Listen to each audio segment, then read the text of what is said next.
Hello everybody, I'm TobiWan. And I'm Maelk. And we're here to do a bit of it's an audio track. Yeah. Our own special, unique kind of audio track. So, for the documentary Free to Play, obviously this thing's being created by Valve, with the wonderful boys that are there. Of course, huge shout outs to both Jeff, Phil, and all the other guys that work at Nick. Oh, can't forget Nick. Him and the ball, which he sat on the entire time. Yeah. That's a great movie. Yeah, it is. So we're actually just gonna do it like normal. So we'll play out the video. We'll have the audio, of course, there, so you can hear a little bit behind it. But obviously, subtitles are up, and we're just gonna talk over the top of it. So if you do want to watch it, we'll put a link to the full video in the description below. Of course, you can share this to your friends as well. And we're just gonna give you a little of insight for what we were involved in and what happened around it. And yeah, let's get it underway. So this is actually just being played straight from inside of Steam.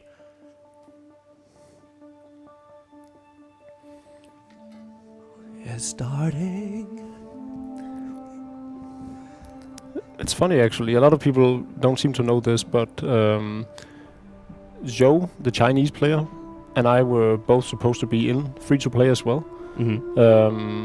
But were ultimately cut out for several reasons, I think. Were you just not interesting enough? Yeah, like it's a mix of those. Like throughout the movie, you'll get to see how it's a very emotional ride with different storylines, and in a very Hollywood sense to me, it's something that captivates the audience and speaks to their emotions. Like Dendy's quote, for instance, that thing is legendary.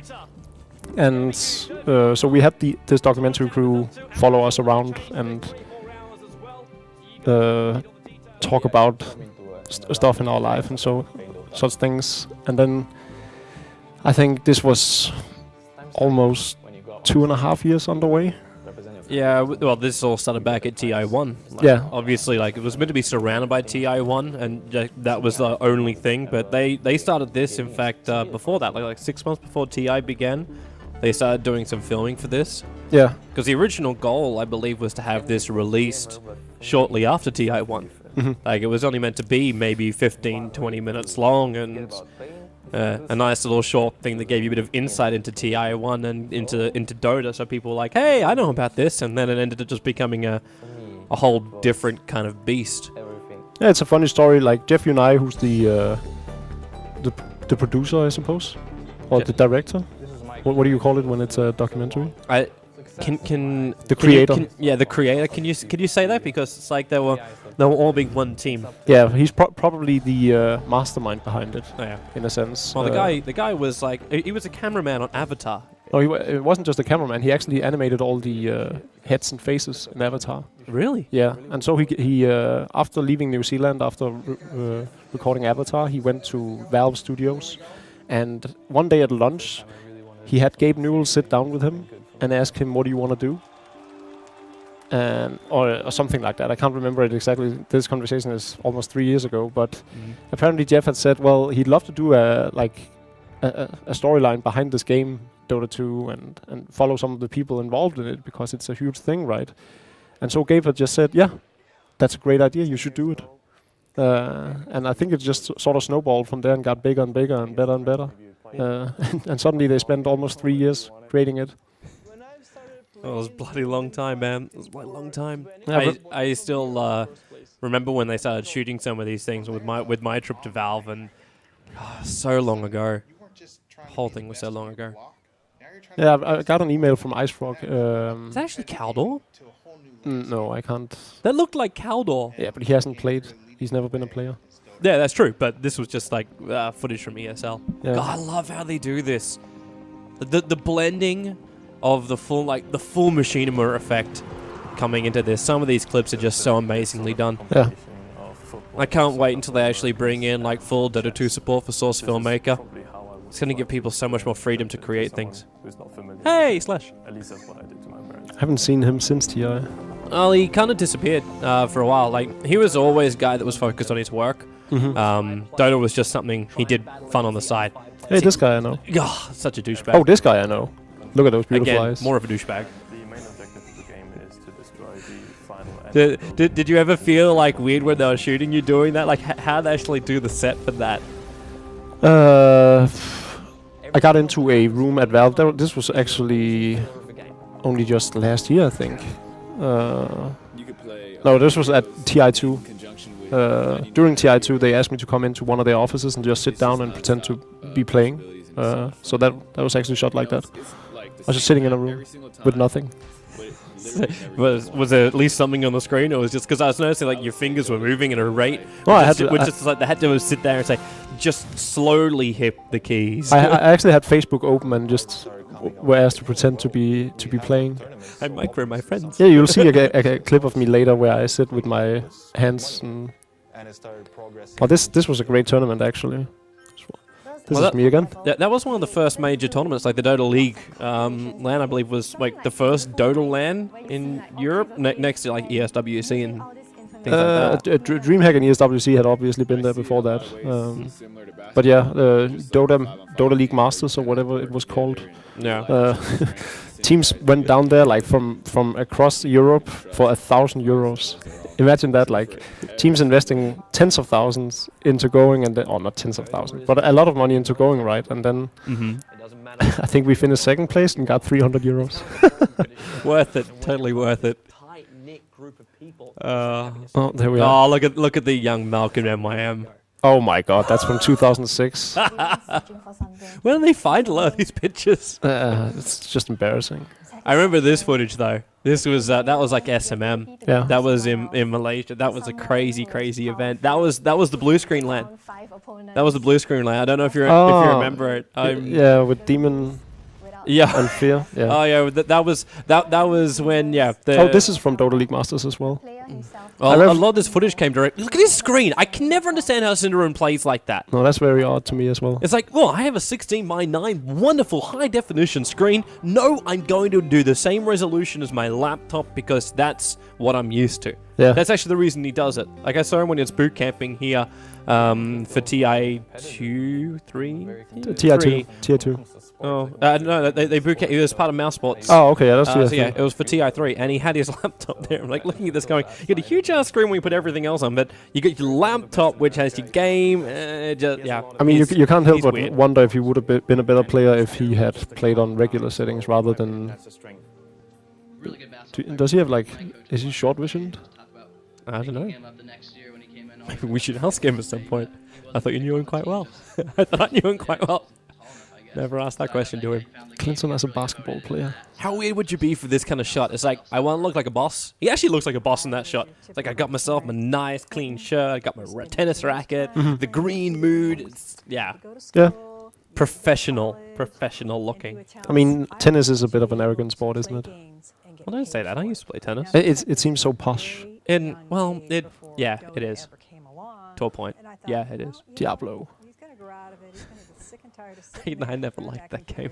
No, you didn't? I could never play it. I was like, I don't like the Magic. I'll spend more time playing like Helm's Deep in Warcraft 3 than anything else. Actually, and just like, give me Legolas, give me Legolas, give me Legolas. No! Actually, it's funny with the HY popping up. Diablo was the reason that I dropped out of school when I was like a teenager. Not Warcraft 3 and Dota because that was still too soon. So I had like a 85% attendance missing rate just because of Diablo. I would sit up all night. I was playing off a 56k modem. So the only way I could be playing was when my parents were asleep. The days. I think everyone's hidden their gaming from their parents, or like, was that just like your parents knew you were awake playing? No, God, no. We got like internet bills for €1,000, and they were like, "What is going on?" I was never that bad with online games, but my guilty pleasure was Pokemon Red and Blue, and I'd have an emulator on my computer. So, like, I was meant to be doing, like, my graphics exams and things like that. And my fingers now, no matter what I do, always move to Alt-Tab whenever I'm on a keyboard. Just because I was, like, waiting for my parents to walk in. I remember this tournament. This is ESWC 2009 or 10? 10, probably. I remember facing off against HY in this tournament. We actually lost.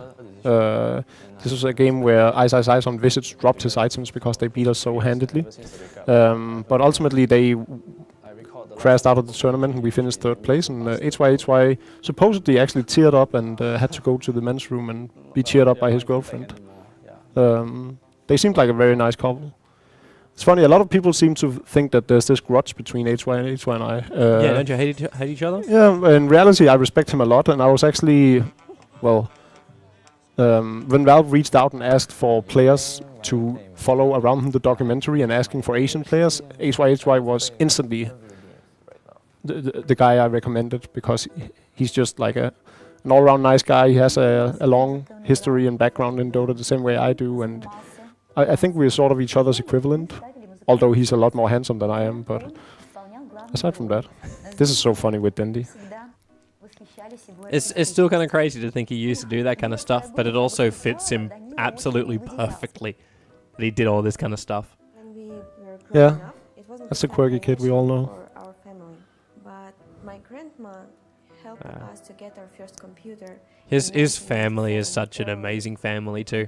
With other kids in Ukraine. Just the way they talk, the way they, everything just seems so tight knit. I mean, with all due respect to Fear and HYHY, their storylines pale in comparison to Dendy's. Well, yeah, well, Dendy kind of has a kicker in his storyline, which I don't think anyone would ever go, not really that interesting. If you said that, I'd slap you. Yeah, definitely. No. But again, that's probably one of the reasons why Joe and I were no longer in the video. In hindsight, I'm really, really pleased that I'm not. I said a lot of things that I would regret this day, like family matters, relationships, and so forth. There's a lot of things that I would have preferred not to have shown on on a global documentary. You wouldn't want your life like cut open and exposed? I mean, there's parts of my life that I prefer just keep, like, I'm a very private person, so I just prefer to keep it to myself. Something I probably hadn't taken into account when I signed up for this. But luckily it all, like, I think Jeff and Phil and Nick could sort of sense that I wasn't too interested in exposing my life the same way a lot of the other players were. And one thing we talked about when they were in Denmark shooting me was how different my life were compared to that of the others they had been following around. Watch the forums go nuts, guys. Watch the forums go nuts. I love the audio they use for this. Me casting Farm for Fame. Back to like Nirvana and Online Kingdom names. Oh, even that's just old school. Yeah, good times. Yeah, I remember when this happened. What's this guy coming up? Oh, my tweet didn't come up. I remember the time though when I was first told about that, and we had these conversations with iStroke because we were it was actually Freaks for You, because we're the company here in Germany. Yeah. So Freaks for You Gaming were the ones that were like approached to actually run the entire thing. At one point we were actually asked to build the entire set at Gamescom, because we were building the Razer booth and we're doing a couple of other booths at Gamescom, and we were like a local resource for them. But they ended up wanting to have basically the level of a house built, so it ended up becoming a lot more complicated, the area they wanted to have in Gamescom. So we ended up just saying it's just an all-around. You might have to look for somebody else for this thing. But then we still organized everything else, like as far as hotels, accommodation. Moose was working his ass off for that one, making sure all the players had phones set up for with local German numbers so they could always be contacted and not catch the wrong bus or tram in the wrong direction or fake you had a broken leg. Right, but contrary to common belief, Gamescom is actually a terrible place to run a tournament. Yes, agreed. TI, they did as good as they could with what they had, right? And they had those silent booths, sort of. Soundproof booths. Sort of, yeah. The beautiful thing for you guys, at least, was the fact that it kept out a lot of the noise, but not all of it. Yeah. But it was air conditioned. Yeah. So you were sitting in beautiful comfort. Yeah, that was the best part. But I was a TI, not a TI. I was at Gamescom in 2009 playing a Dota tournament organized by none other than Riot, the company behind League of Legends, and those were the worst playing conditions I have ever had. You literally sat in the hallways, basically, or in the aisles where people would bump into you, and you would have no leg room, and there would only be like one set of PC to play on for the team, so there was no warm-up and there was nothing. It was a terrible tournament. It was back when Riot was still grassroots and 10 employees. I don't know anybody who's made a living at The old gaming. days before they So started to it's rule kind the of a world. scary thing when Yeah. you see your kid putting. I their always whole like life into I got to gaming, meet not Clinton's mum college and not the at traditional things. TI3. What if She's nothing comes of she's it? exactly like she is here in the documentary. Yeah. Like there's nothing hidden. It's actually a really cool woman. I hope that her example and her perspective would be enough to help my mother understand what the hell was going on. Because when I first traveled to Valve to record all of like my bits again, I was hoping that they showed me this. Like they actually showed me the uncut versions of Dendi, Fear, and HYHY. And I'm like sitting there going, oh my god, my mother needs to see this footage right now so she can understand what the hell I'm doing and why I've moved across the world to come and do what I do. Yeah. And yeah, I always hope that would be should be a reason why. This is very similar to my mom. Like, Benedict's aunt reacts the same way my mother would have. But they were being really nice to the documentary crew. I think my family were being less than honest, to be fair. Really? Yeah, they were being very diplomatic. I remember, I think it was Phil or Jeff that told me this story about like they were just filming this and they had the mother in there, and that's actually the auntie that came in of HYHY. Yeah. And like the auntie just arrived and just like just started laying into it in front of the documentary crew, and they're just like, we love this woman, she makes great content, and like pushes HYHY out of his comfort zone.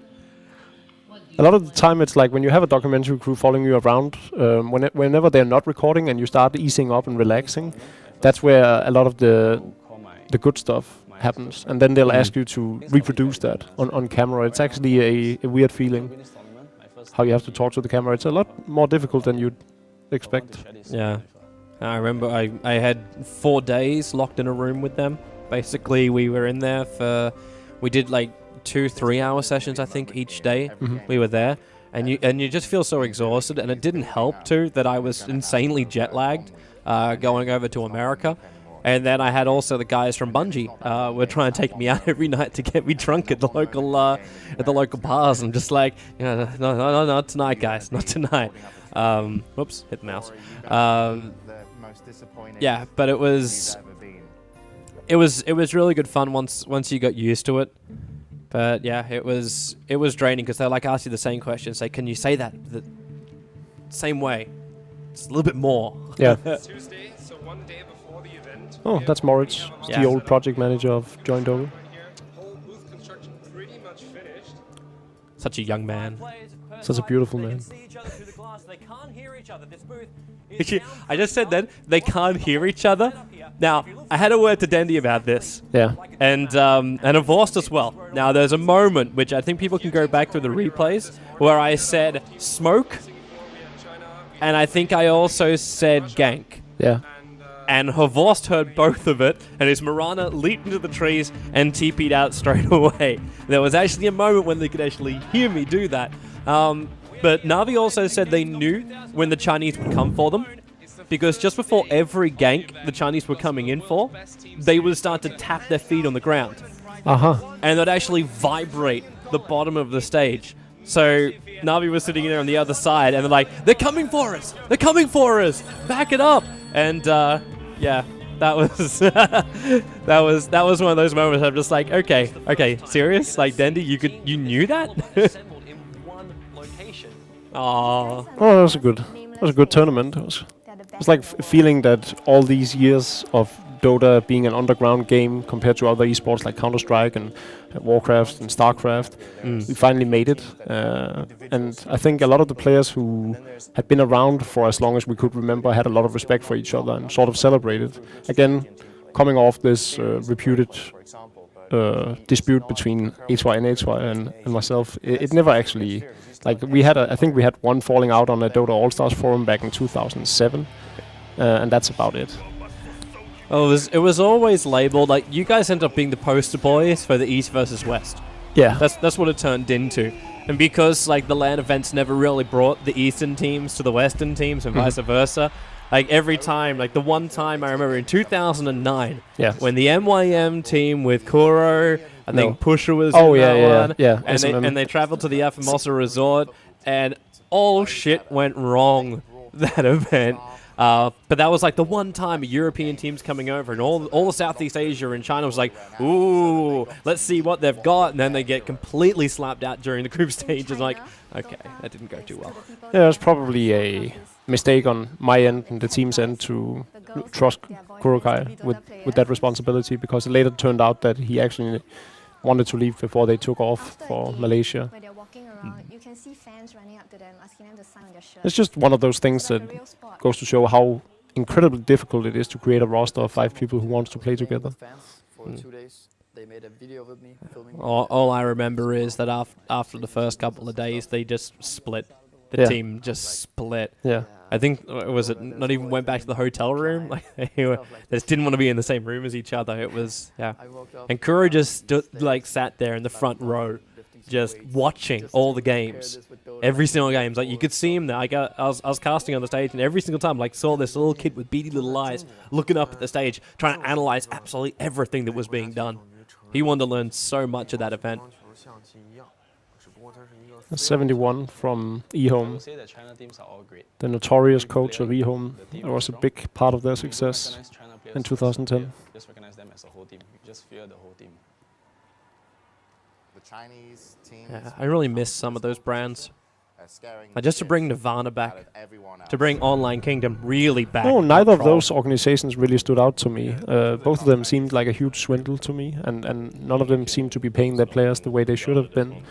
I suppose for me, though, it wasn't, because at that time I was a very naive kind of guy. All I was thinking about was how much I loved the teams. And for me, Nirvana, Nirvana C and Nirvana NY, were like, hell yeah, I love these guys. That was Yamate's old squad, I think? Nirvana NY? No. No? Oh, yeah, Nirvana NY, yeah, but that was the least successful of them all. Nirvana CN is actually in TI1. They crashed and burned real hard. I think they lost all 3 group stage games. 1437, this is the first time he's ever been on land. Theban. It's not easy. What's happened to him? First kind time of he's been on land. Actually, no, I know what happened to him. He had to pay off a lot of his debt, so he's gone and basically done full-time work the entire time. So he's just like, I need to clean up everything which I've spent before he can move forward. I think that's the biggest issue for professional Dota players, and still is, that none of them actually seem to be able to make a living. I think in China possibly, but in Western Europe especially, it's so incredibly difficult to be able to play Dota full time. I think maybe of all the Western Dota teams, there's probably Alliance, Fnatic now, Na'Vi, and EG. And I'm not sure EG would necessarily be, without prize money, I don't think EG would be a sustainable full-time position.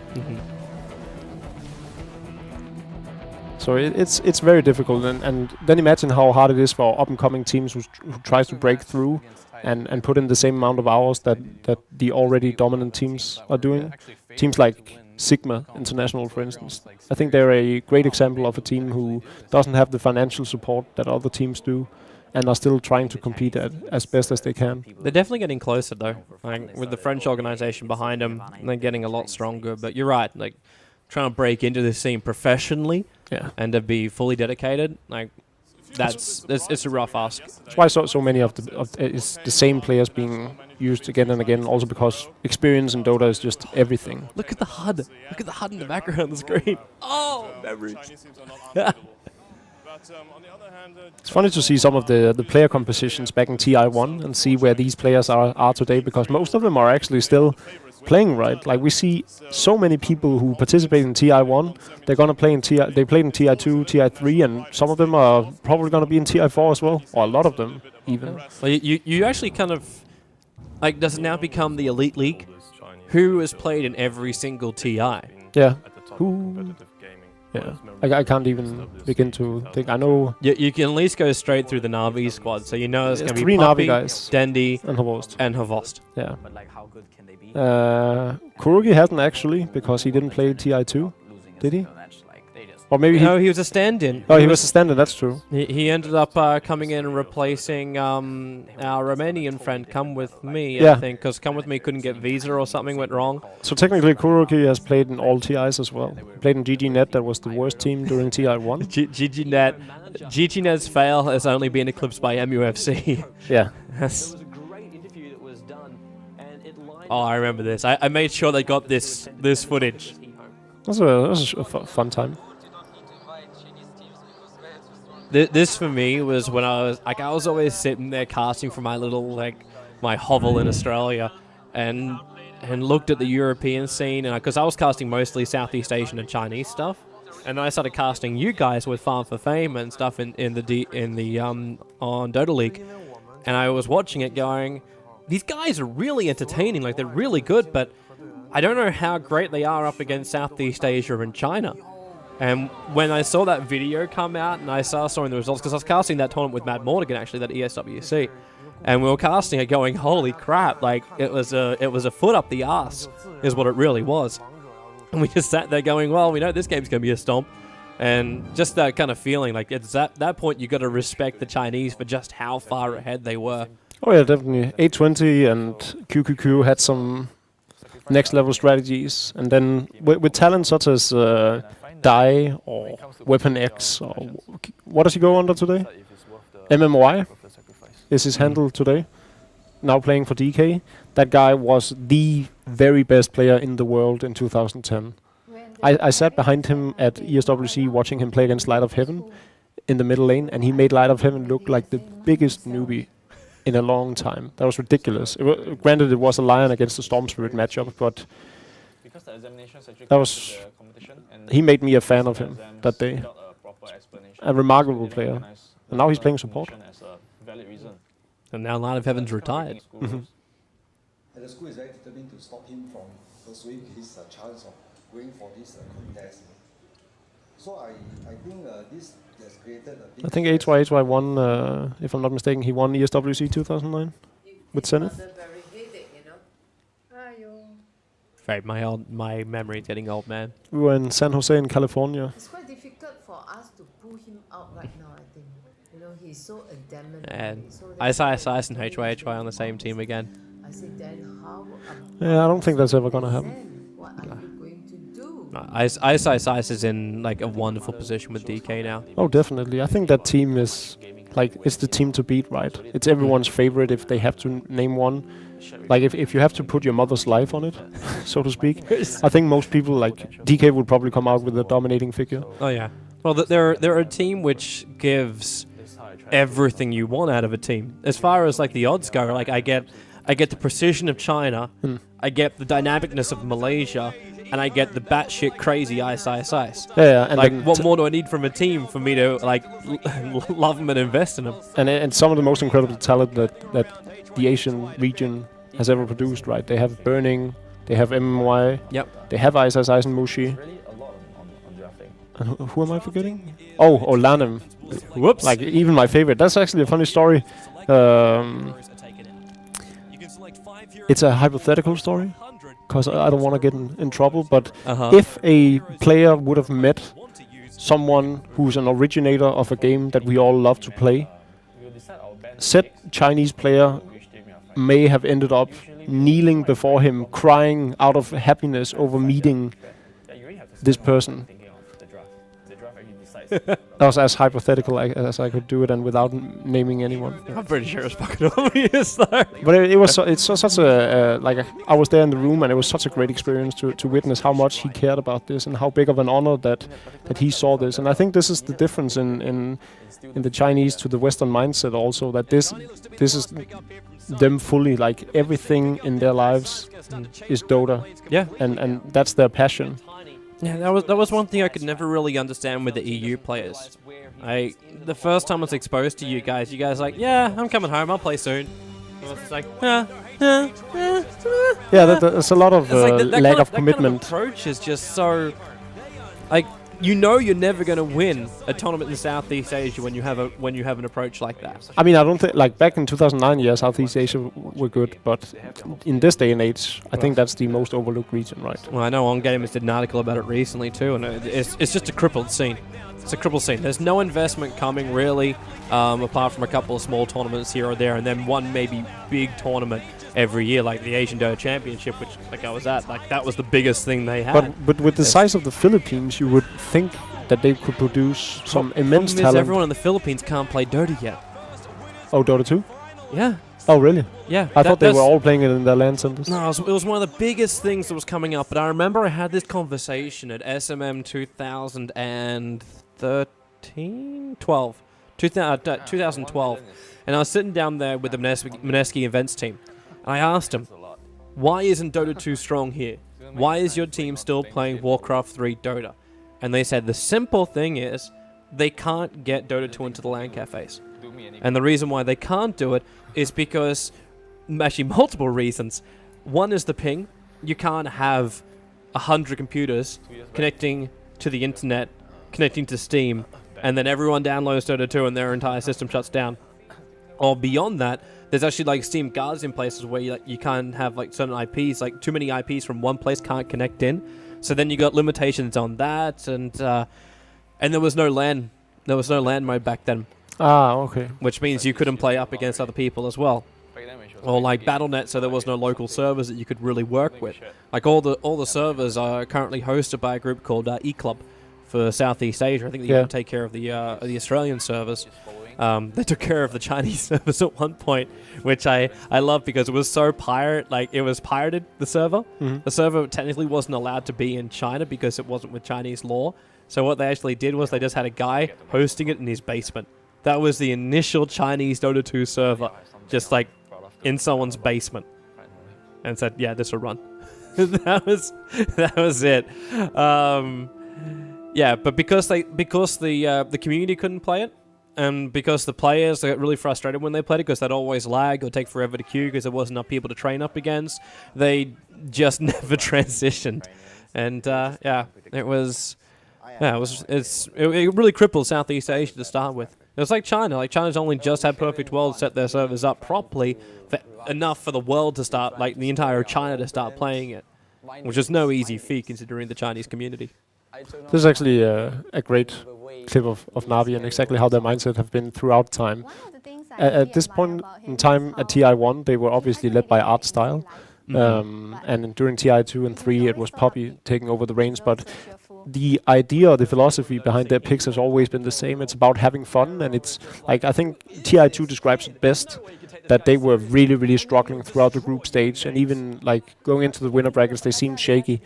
And then they just decide to have fun with it and play the game the way they want to, right? And then they pick up the Juggernaut, and he is like this amazing counter to the Siren and Morphling play. Yeah. It's not really a counter, right? But it's the way Navi plays it. And then the, of course, Light of Heaven's Enigma and so forth. So they just decide to have fun with it. The same way they did during TI1. Like, they play Pudge constantly because they know if Dendi has fun with it, this guy's going to hit all the hooks. So suddenly Pudge is a #1 ban for all the Chinese teams.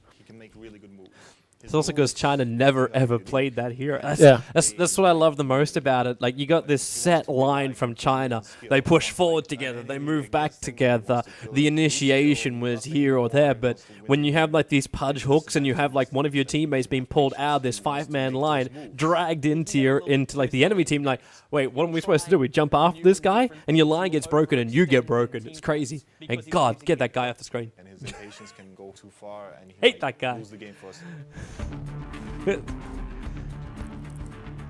Is this the Dendi Enigma?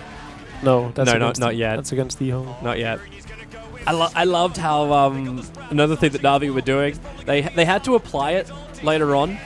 You know, I actually see the reflection in the windows right then.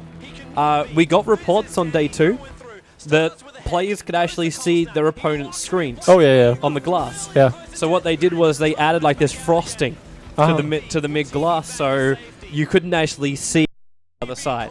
We hung up our Danish flag whenever we go in, because MYM was like 4 Danish players and then Demon. Yeah. Sure. Yeah. I think that was the original plan to do that. I'm actually noticing too the frosting's not there yet, so this must be one of the earlier games. Yeah. I think going into TI1, I think MYM was by many considered the favorites in the tournament. Just want to say the dancing girls at the back. Yeah. Oh yeah, Honey too. The Razor booth that was at the back. I love Razor. I also love my company. But it was so loud. Our company was running that.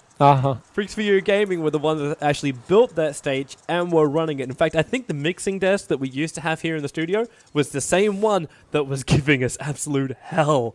over at TI1 because it was a party. It's always the loudest booth at Gamescom, and we ended up right next to it. Yeah. I was actually casting with Slash, and I couldn't hear what he was saying. No. And we ended up having it wasn't full noise cancelling, but it was like least noise suppression around the ears. And then I had him also coming through my ears, and I couldn't hear him. I couldn't understand what he was trying to say. So for some points we just ended up having a cast which was like one person talks, you stop talking, then I start talking, and that was it. He didn't really say anything. He just that shot. He just packed up and left.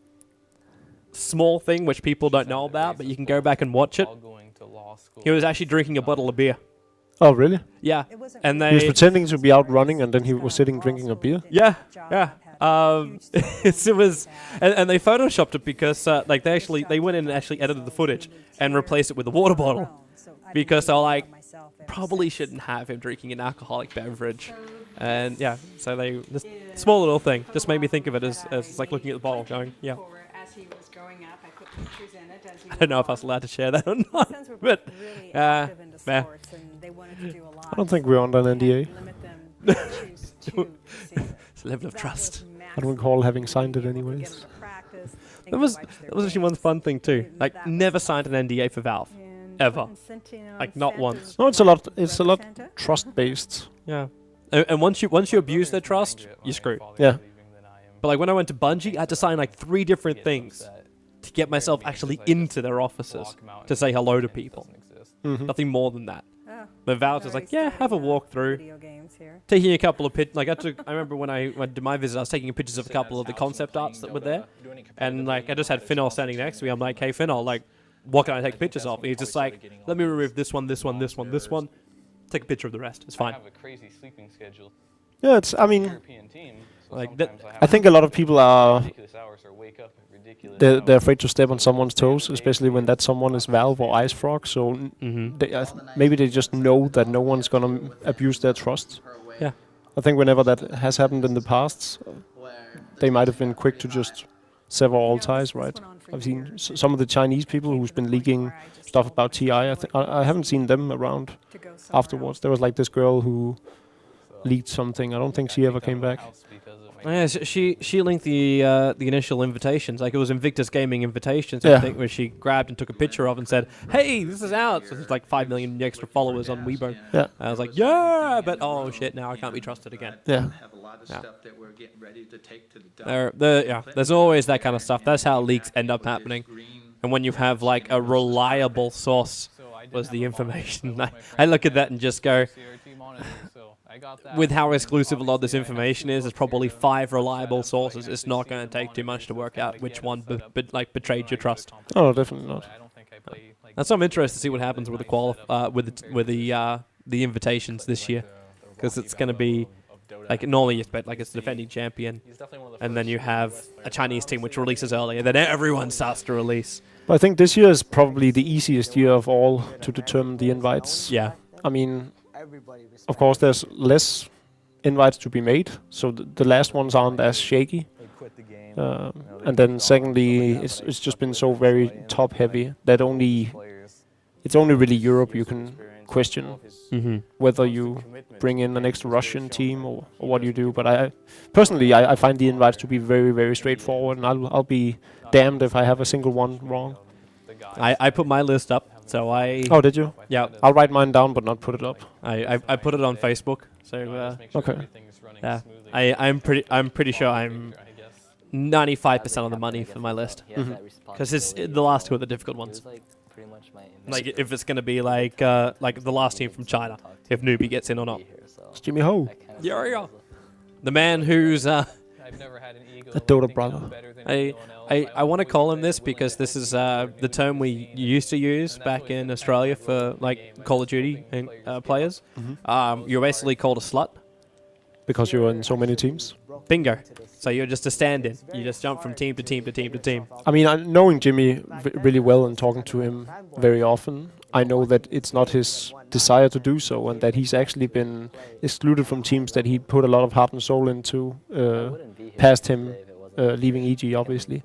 So he's just really, really trying to break through, and it's probably a very frustrating to a player of his caliber not to be included in some of these teams, because I know that more than anything he wanted to be a part of TI and prove his worth, and he's hard. I mean, yeah, the guy makes a lot of mistakes, but he's also like, he's so heart and soul into the game. So I think I hope that he finds a solid team that he can play with. Maybe Team Liquid can be that team. Maybe. At this point, that's what we're looking at. Yeah, I remember this game. This game was so freaking intense, it wasn't funny. We were really close to losing our throne. It's below 20% HP. Is this the Come With Me Echo Slam Didn't Blink game? Or was that the one they actually lost? I think that was the one they lost. That was... Yeah, this was the fear suicide intentional feed, but not actual feeding.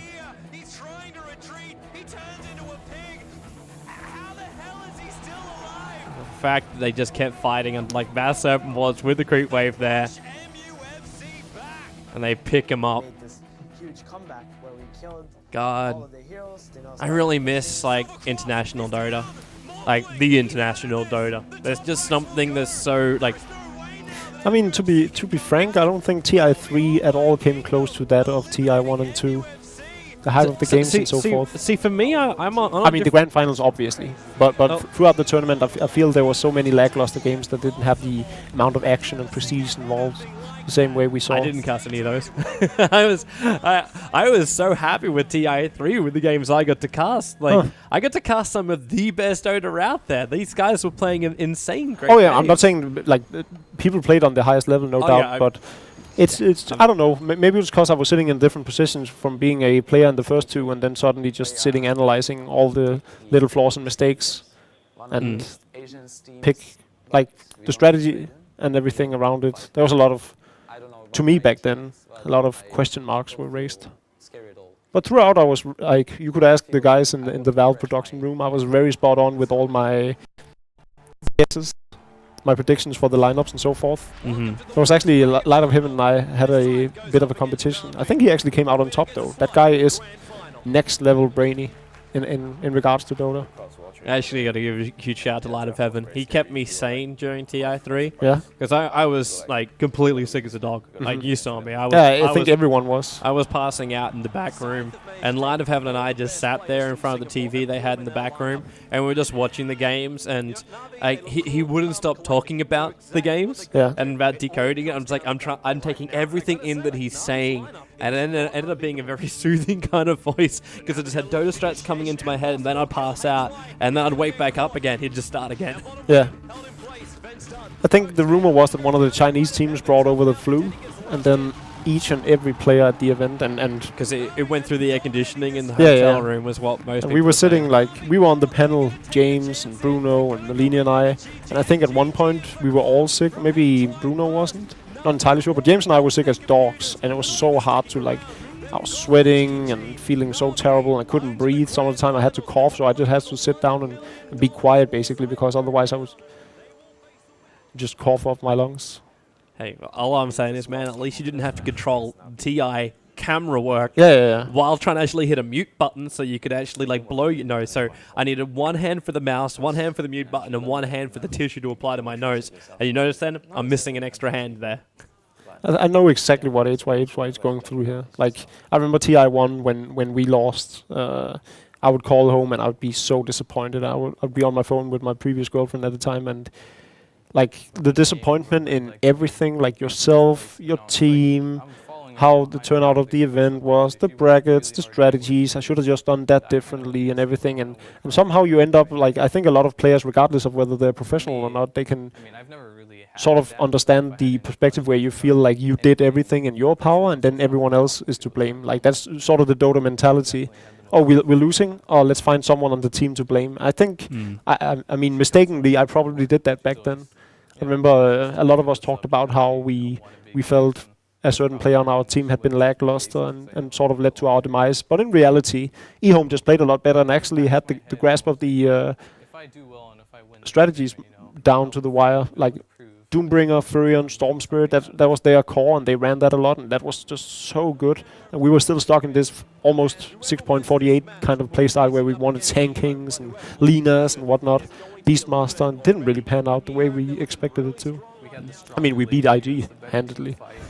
Just all we had to do was just control. I was about to say, like, as we just had it up on the screen like that, you were moving your way through that group through pretty well. Yeah, we were doing well until we met. Like, we shouldn't even have lost the side game, to be honest. It was a big fail on our end.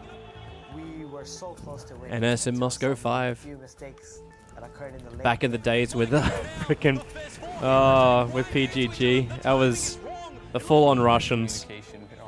Pieces of the Moon Ultimate was so imbalanced back then. There was no, like, you turned in this instantly. Yeah, it was so ridiculous. Like, Navi abused the shit out of that. Like, and they used obviously Chen and Ancient Apparition, and the Chinese refused to ban them. They were so worried with the pots that they just didn't ban out the actual cause of the problem. So, I mean, it was so obvious what you had to do against Navi.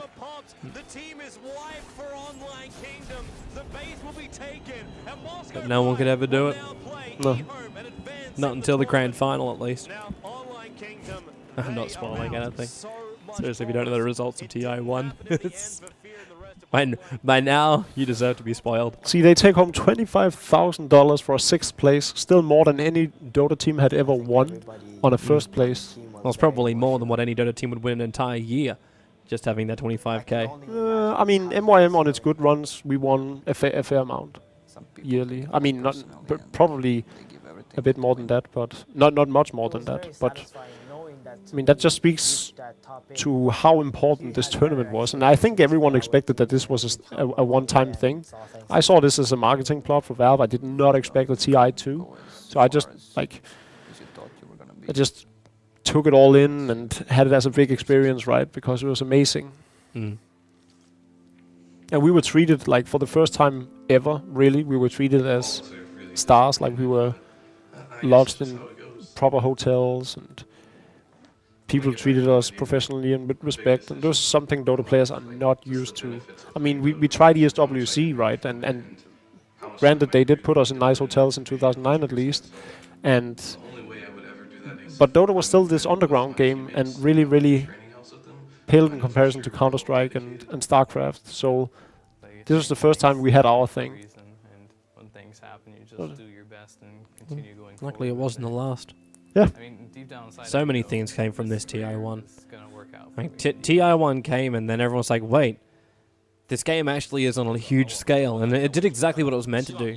Like, originally, I remember I was talking to, I think it was Eric Johnson about this, and I asked him, it's like, why did you put that much money into the International?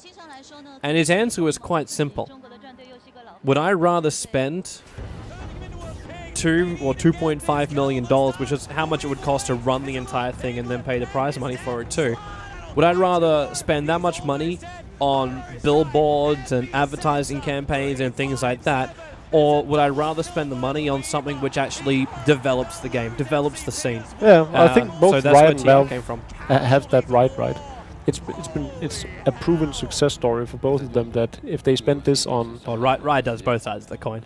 Yeah, but Valve in a sense do the same thing, like in China and Korea at least, there's billboards. Is that really Valve though? Because that's kind of like Perfect World. And Well, yeah, brands doing of theirs, that. but I mean, Riot is a 1,100 people company these days. Oh look, Jacob dying. Wow. Someone's fake nicking me during the tournament. So oh yeah, look at that facial expression. We're not as team. I mean, they were running us down. Their strategy was so cool too. They rushed Boots of Travel on the Tinker, and then rather than doing the good old, like, everyone knows the Tinker that just gets Boots of Travel, and then he farms up a Storm, right, and he becomes the core of the team. What they did was they gave Weapon X the Boost of Travel, and all he would do was literally just TP around on the lanes, fire off 2 rockets. So we were forced to go home and heal, and then, like, he'd just do that back and forth. What is this? God damn it. You're getting done by lasers, power shots, rockets. I mean, is he home? Yeah. I'm forgiven. I don't know, man.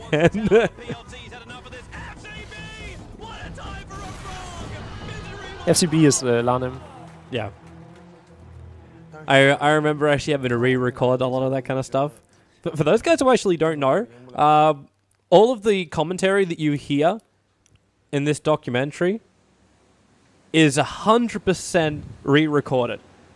Oh, really? Not a single bit of it is actually unique. Isn't actually like the original recording. Because the problem was the way they set up the servers and the way they did all the audio stuff. The audio setup that was there was high-class studio gear. But the audio input was Dota TV. And Dota TV back in those days was really, really low quality. Like, we're talking worse than any Skype call you've ever had on possibly from one side of the world to the other. That was the level of quality coming through the Dota TV. And then what had happened was there was no local recording at all. The streams that people were watching actually were coming from Valve's offices. So Valve had a whole series of computers set up, and they were watching on Dota TV. So they had the audio coming through Dota TV, they had their observer there, and then they just streamed out from there, from the Valve offices. So technically, the only thing that went out from the international as far as the stream went was sending the Dota TV signal to the Valve office. That was it. There's actually, this is the final day, right? So there's 3 teams left, I believe. And every other team were at a huge after party at Sony during Gamescom. And there was like, I remember that. That was really a blast, a party to remember. I was like, we were all just dancing together. There was like, I was rocking out with NS and you went to the right party. Like they had the ESL party going on the same night. Oh yeah, I left that one. I was about to get in a fight with like Ocelot or someone. Yeah. What? Yeah. Misery, I went there and we had like 6 vodka Red Bulls that we just tried to down as fast as humanly possible. So we did it within like 2 minutes or something. It was ridiculous. Like, I'm surprised you managed to get that many, man. It was we went up to order for a lot of people, and then we were waiting for the people, and they didn't show. And Misery was just like, okay, let's just drink the shit ourselves and go to the other party. So we did. That was some party, I gotta say. A lot of mistakes were made. Good night. Well, I was the responsible person that night that said, I have to cast a grand final tomorrow. You know, actually, Vlad turned up late. Oh, really? On the last day.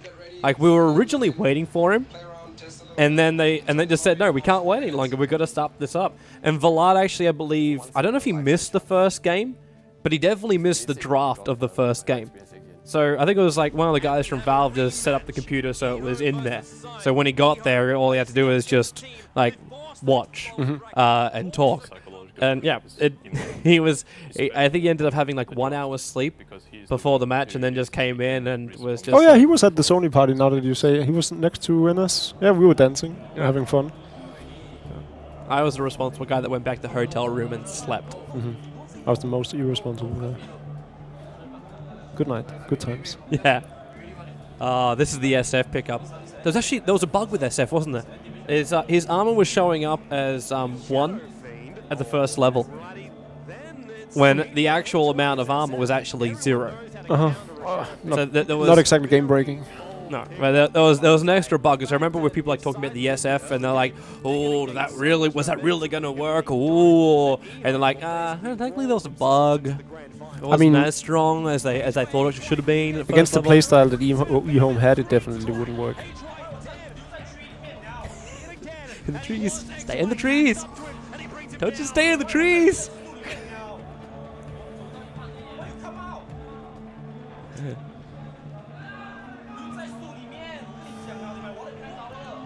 He cogs! Joey, he wants to leave, but there's just no mana! He gets it!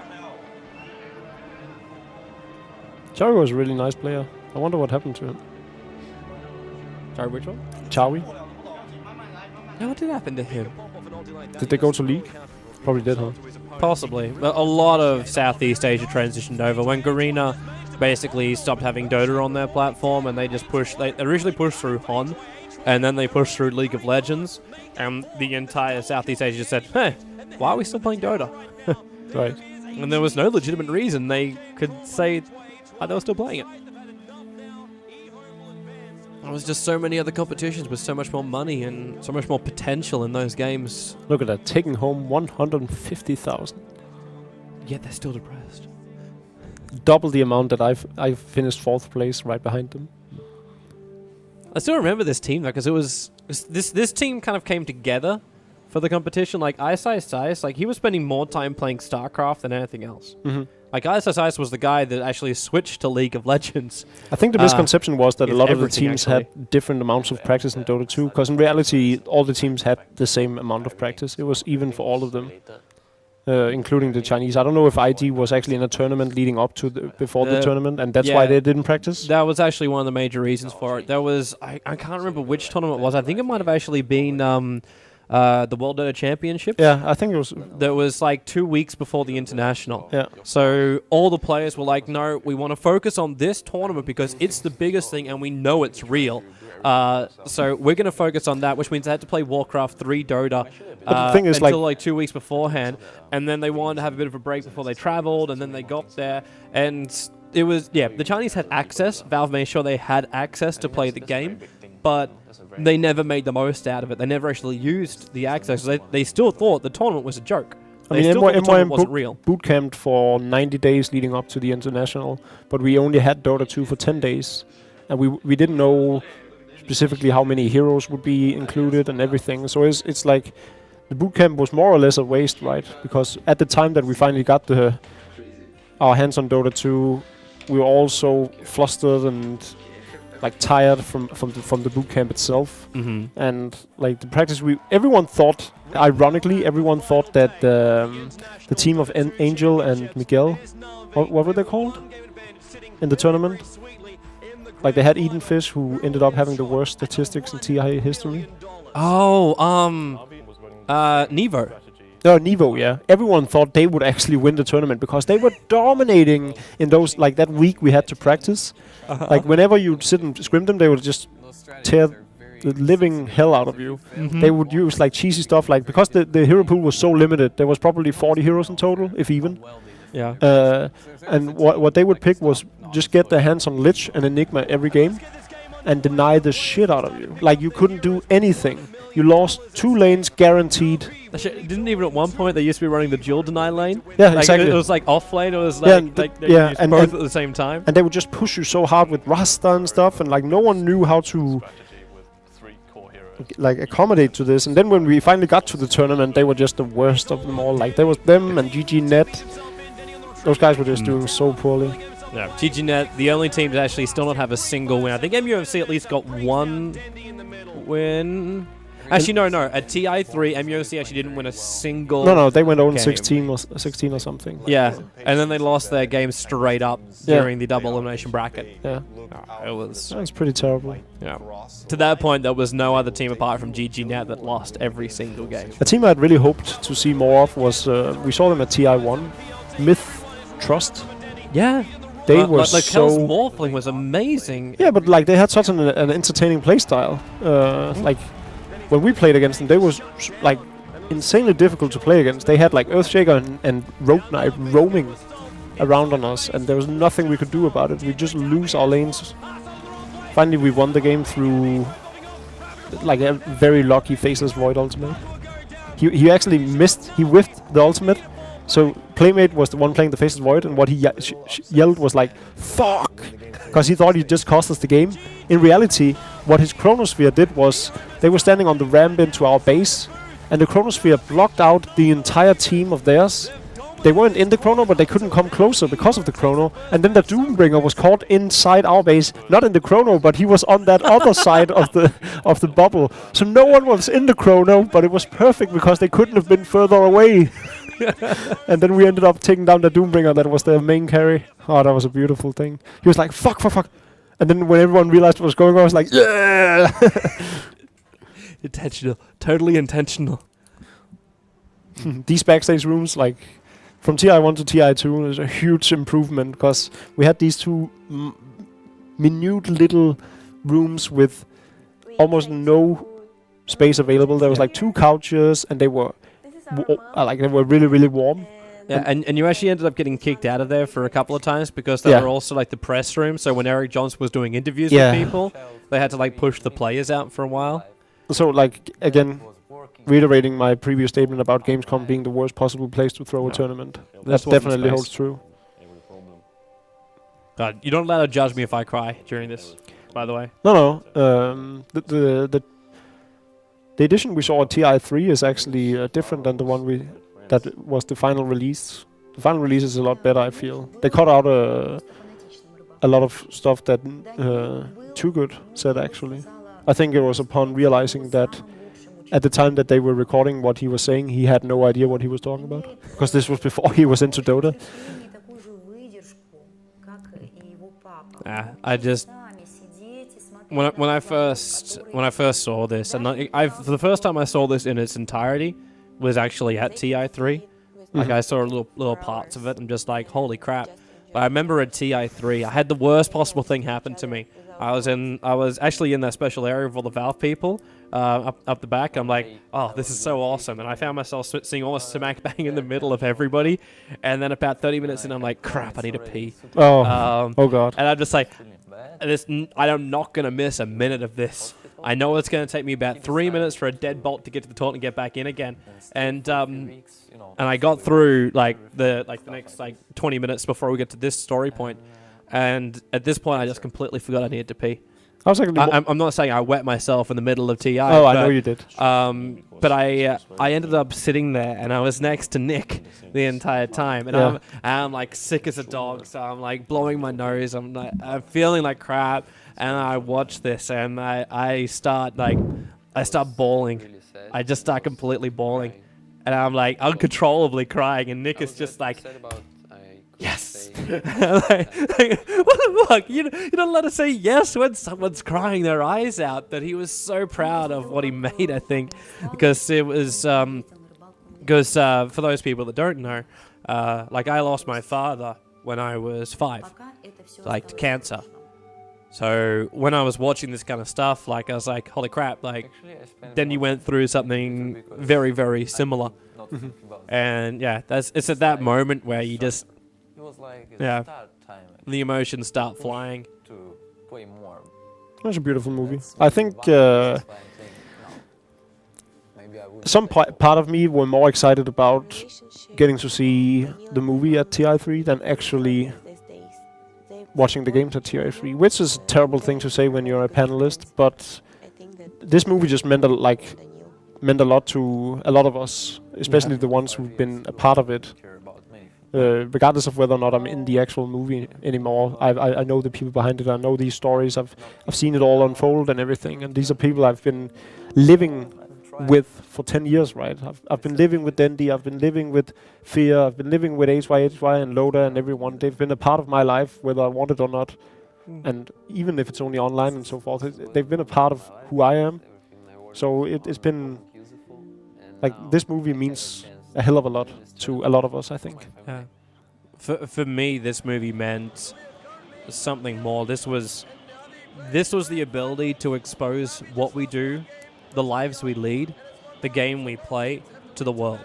You know, I don't even care about that. Everyone says that it's so important that we get to like explain to our parents what this is about and everything. And that was also my initial thought. That I was like, wow, finally we can explain to the mainstream media and our families and everything that this is why we do it and this is how and everything. But like, I don't even see it that way anymore. Now it's just a testament to our heritage and what we've done. And like, if you're into gaming, that's great, and if you don't respect it, I don't really care anymore. We're so many now, and I think we're all so proud of what we are doing that this is just a way for us to remind ourselves how great we are and how great some of these persons are. Na'Vi lost the game. They're playing something now that they're not as confident with. This is your Enigma game right now. That was your Nevo logo. The little gorilla with a headset. Do that on the verge of winning $1 million. It's still crazy to think of Dandy in any other role apart from mid solo now. Well, that was the art style back then. Yeah, it was like all the Pudges they played was art style. It was never got to be Dandy. Dandy really now that now he's just like this off-lane enigma. It's- Yeah, it's so difficult. But they played it again at TI2, which was the beauty of it. Light of Heaven's Enigma. And he'd farm up this 15-minute Black King bar on it every time. They won so many games off the back of him. that moment when you get crushed in the corner. This is Weapon X Tinker. So fearsome. Not for nothing. I still love the fact that, like, they talk about it in this manner, like Dendy's dying, Puppy is dying, but it's like, it's okay, just chill, relax, we'll get our chance. It's space created tactical feeding, and it really was.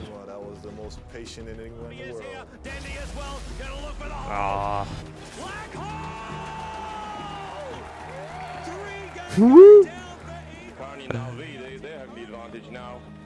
That really impresses me how he's Man, that's one of those moments too, like when you get the huge ass freaking hole, you just shatter your opponent. You just shatter him. Yep. Their strategy. It's kind of similar to how eHome won. And there goes again. Defeated them late game. Man, that moment, and like the old Spectre Horst. How many? He didn't really play that many Spectres during the competition, did he? It was always Mirana. It was Mirana. Mirana, I think he had like 8 games out of 10 with Mirana. Still hilarious, and that's the. I mean, like they only played 10 games. Yeah, they played 10 games. They won $100,000 per game they played. It's crazy. Every victory they had, each and every one of them took down $20,000 to keep.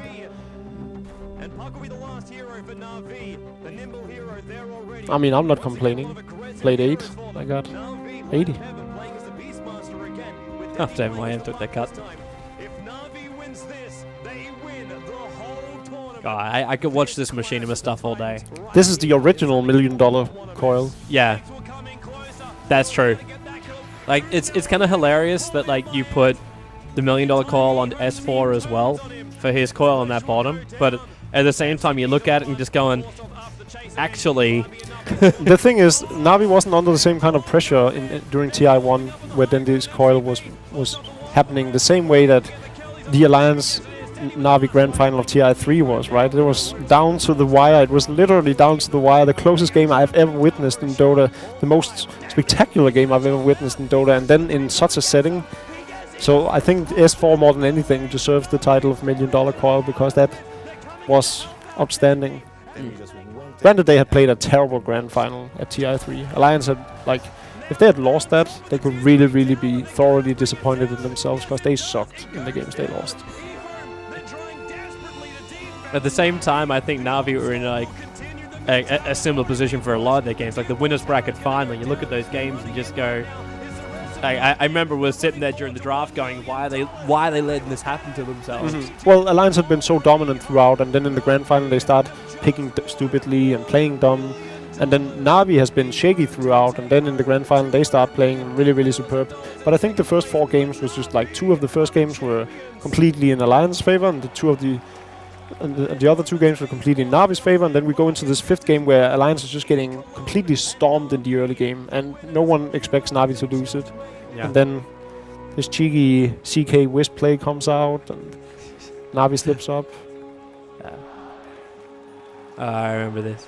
That chanting you're hearing actually. That's from TI2. Yeah, they use a lot of audio. I remember there was another moment where they said you can hear LD talking during the match. It's like, yeah, because it was they were blending a little bit of the audio over, because like the crowd here at TI1, they were fun, but it wasn't a huge crowd. It wasn't a crowd which like it stopped everybody.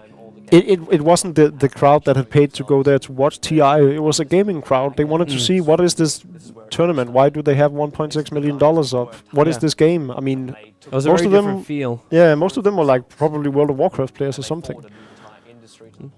Well, the Blizzard World of Warcraft thing was only 1 hole across. What a beautiful team. Oh, look at that star. What a rich team. That was the place. Like, this was our end ceremony. So everyone out there that goes, oh yeah, this is the TI2 ending ceremony. It's like, okay, well that was fun. But like the TI1 was just like, here's a check. Stand next to one of these boxes, and people will take pictures of you. This is actually a legendary staircase. This is DreamHack. This is the same staircase every time like I've been to 10 DreamHacks now, and this staircase just symbolizes everything about DreamHack, because DreamHack is these giant halls that this staircase sort of binds together in a sense. I know DreamHack like it's like the back of my hand. The amount of times I've been there. The Dream Arena. I mean, to me, I still have Western the best Dota experience of my life in that Dream Arena. DreamHack is the foundation of Western Dota to me, alongside Dota League, obviously. But DreamHack was the first ones to really create lands for Western Europe and Scandinavia, especially. And we had some of the best players and teams in the world in Dota 1 in Scandinavia. Sadly, only Alliance has been able to uphold that legacy, but it was good times in Dota 1.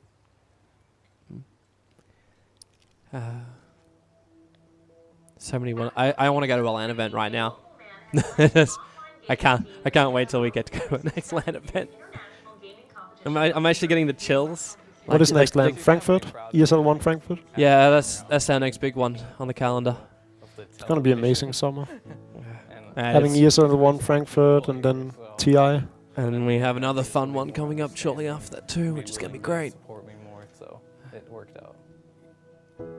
The one that's not announced yet. I'm not even You sure. just look at me blankly. What are you talking about? After the tournament, he bought a new disc. And there is just something about LAN events that's just. Are they actually back together now? Because I saw him on Facebook with a different girl. I don't know. Wait, I hope I'm not. No. The picture was uploaded, so I'm not ripping up anything. Well, this was recorded like a year and a half ago. Yeah. No, but like I mean, they probably put in the text very recently, right? With Fear playing for Evil Geniuses. And wow, look at this. Whoa. Just do it on camera. Just do it on camera. No, it's weird. I mean, there was footage of me and my ex-girlfriend like that as well, celebrating our 1 year anniversary or 2 year anniversary, I don't know, something. 1 week ago, it was 3,000 followers. I was happy. I still love the fact that Dendy has more followers than any other organization out there on Twitter.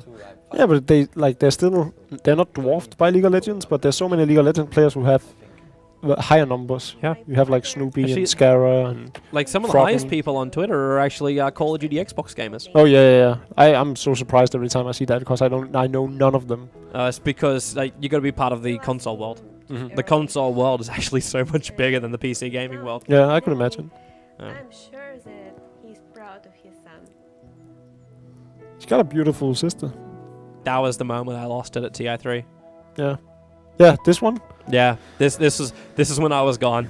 I couldn't talk to people. I was out at that point. It's a beauty. That was Oh God. I mean, that's cool though. Like a lot of gamers have more Twitter followers than most celebrities in their home countries. Mm. I think that more than anything holds true for non-American countries. It shows you the power of the internet as well. Like it's not just social networking; it's the fact that like we live our lives, we live our work in the world of the internet. Yeah. So this becomes our powerhouse. I remember people always ask me too. It's like, oh, so when Jacob Toft Anderson. Oh, aren't you feeling what good? A guy! I was before you. Actually, my family is in Snap. this. When you see the rollaways or whatever they're called, what is it called? Hmm? When it The starts, credits. The credits. The credits. At the very bottom, my entire family's in it. Really? Yeah.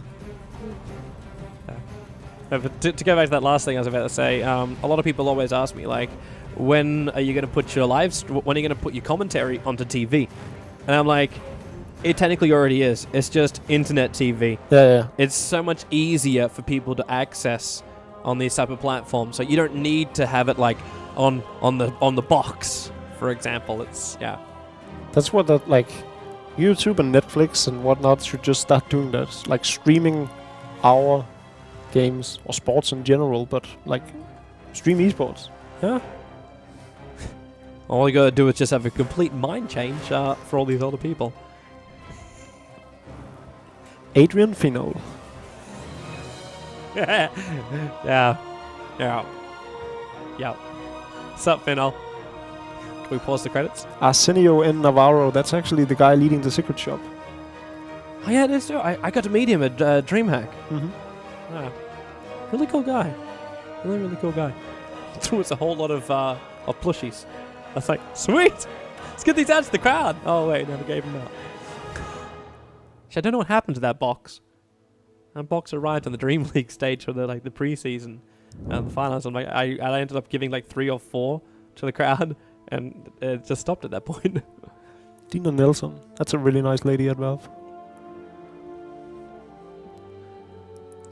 Eric Johnson, also a very nice lady at Valve. Gabe Newell, stand-up guy. You know Gabe Newell, the hamster, like his children's hamster is called Toby. And the children came up to me at TI2. That's actually the guy that made the movie. Yep. His children came up to me because they were backstage, and they came up and said, "Oh, you're TobiWan. Our hamster's called Toby. You're like the same." I'm like, is it called it because of you? That was one thing I didn't want to ask. I doubt it. Because it would have been Kyle Sommer? too crazy if that was the case. I know who that guy is. My ego couldn't take that. Matthew Ann, he's actually the Korean. He did a whole lot of work with Nexon and helped with stuff. Damn it! Milton. He was the guy that ran the servers at TI1. There's Phil. And Nick Maggioro.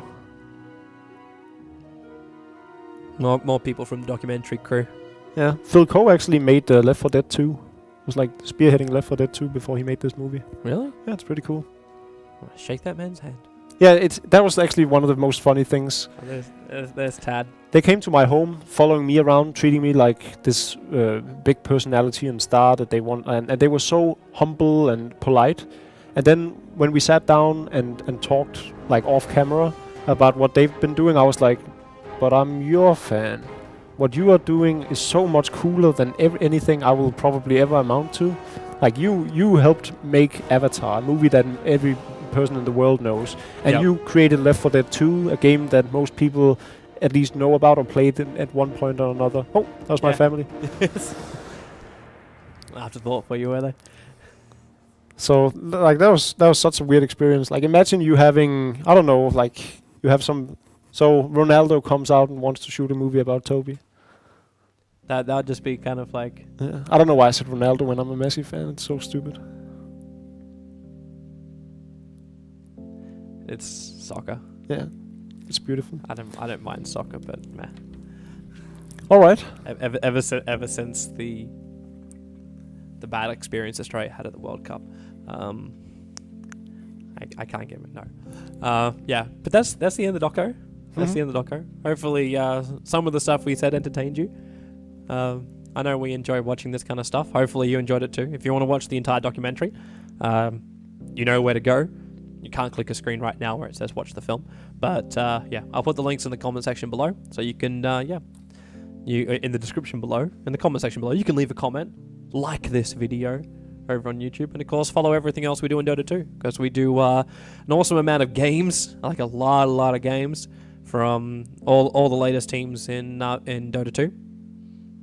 And we're going to be doing some more great tournaments coming up too, and unique content and all that kind of jazz. Yeah. Maybe with some more of these things. When we just sit down and talk. Yeah. Alright. Thanks for watching, Beebles. Thanks for watching. We'll see you. Bye. Bye.